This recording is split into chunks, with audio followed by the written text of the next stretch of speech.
garaan isiin dandeenya akkamitti itti rarti nuti nama.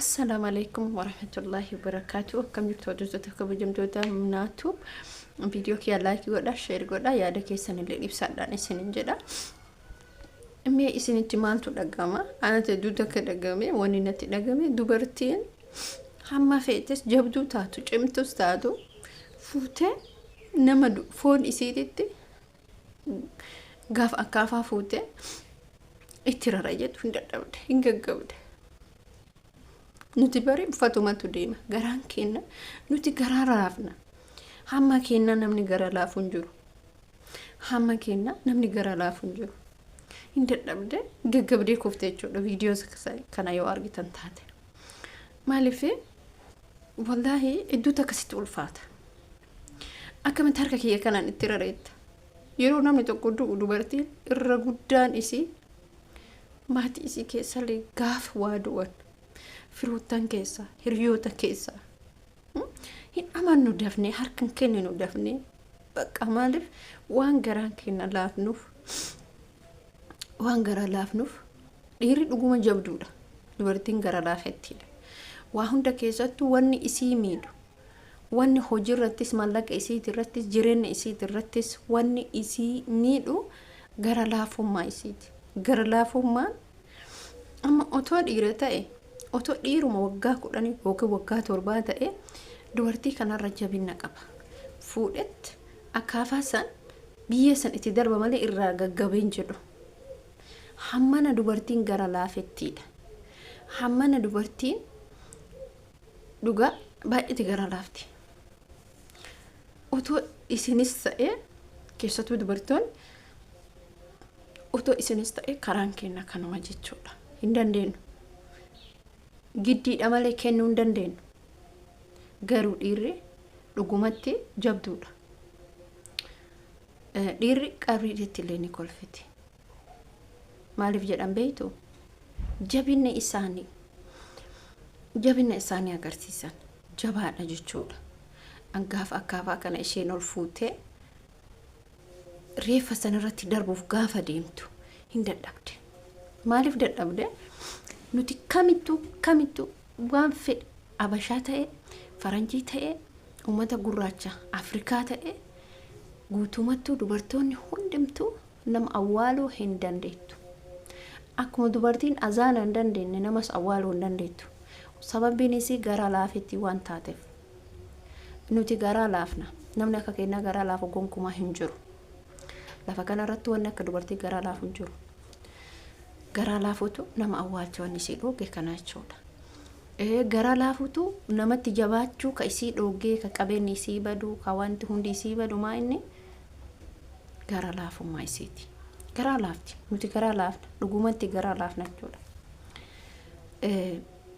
asirratti maal jechuu barbaadisiin fakkaata namni nama jabaatu caala jabaa jechuun jabaan rabbuma tokkicha dhiirri maaliin onneen isii jabduu taate waan fedhe hamma fedhe namni haadha caalaa waan jaalatu hin jiru ilmoo caalaa waan jaalatu hin jiru isin galee haadhum ofii kanaayyuu gakkaanii gaafa sammaatii keessayyuu itti raran biyyee san jechuudha dhiira baanaa beekaa dubartiin garuu hamma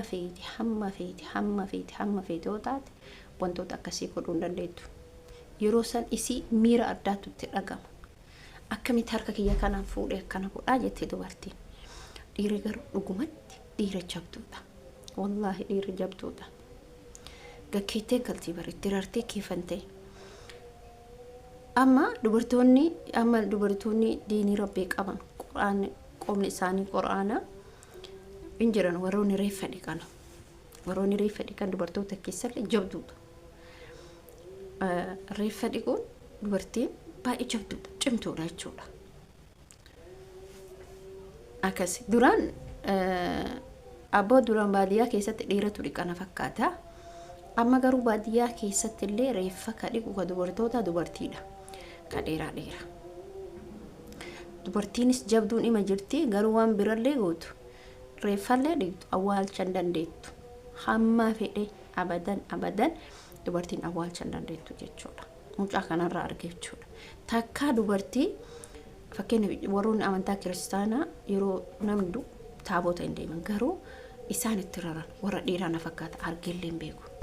Yeroo baradhutti garuu an dubartoota rartu gonkumaa argee hin beeku. Intala kana gaaf isheen fuutee akaafaa darbadha jettu akka tasaa arge viidiyoo kana hojjedha jechuudha.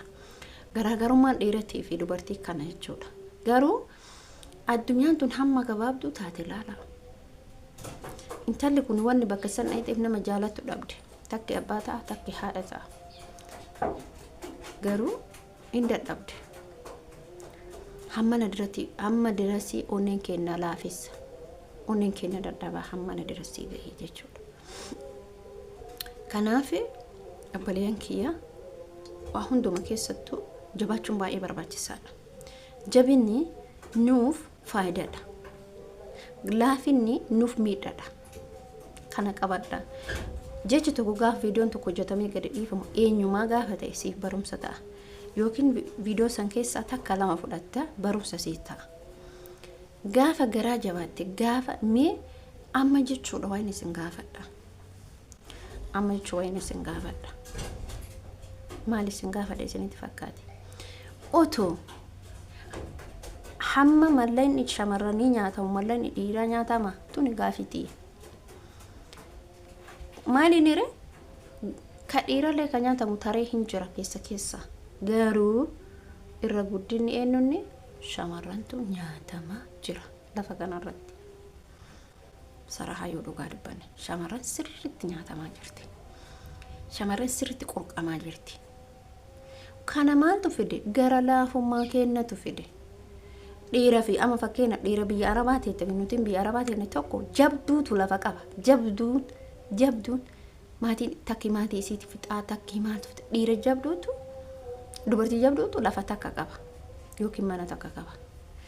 Sunu abbaa manaa gaarii yookiin maatii gaarii ka of keessaa qabdu isin galee. Kanaaf waan isin jechuu barbaadu obboloota kiyya hordoftoota fi kabajamtoota kiyya dubartoota dhaamsi kun dubartoota fi beeka. Jabaadha garaa jabaadha. Garaa jabeeffattu malee ati nama jijjiirama takkallee fiddu. Garaa jabaattu malee dhugaan isin jedha. Garaa jabaattu malee bakka takkallee ga'uu hin dandeettu. Sodaa gaafa onnee kee keessa jiru. Ani viidiyoo keessuma irratti dhaaba. Wantoota barumsa isinii ta'an wantoota ittiin fayyadan viidiyoo itti aanu irratti na eeggadha. Wantoota babbareedoo jajjaboo isinii fiduuf deema. Inshallah bismillah. Viidiyoo kiyya like godhaa, share godhaa. Ijoollee keessattuu onneen isaanii duuba jedhan. Giraamiti asuma irratti dhaaba nagaatti.